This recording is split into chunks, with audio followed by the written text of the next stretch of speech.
Welcome. In this video I will show you how to enable and disable RGB lights on your ASUS ROG Xbox Live X device.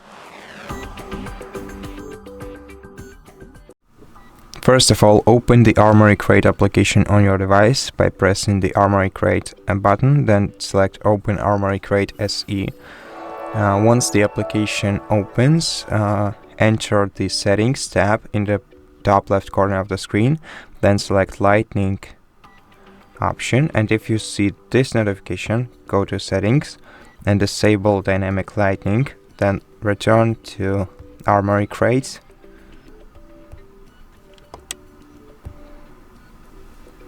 Reopen the Lightning menu, and now you can disable the brightness or disable the RGB if you lower the brightness to 0, and this way you will fully disable your RGB lights. And then by changing the brightness value in this menu,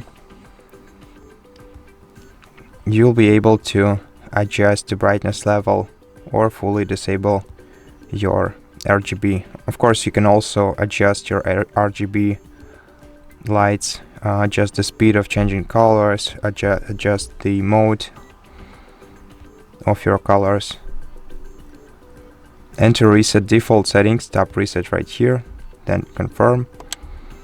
And that's basically how you do it. Thank you for watching this video. If you liked it, please consider subscribing to our channel, leave us a like in the comment below, and I'll see you in the next one.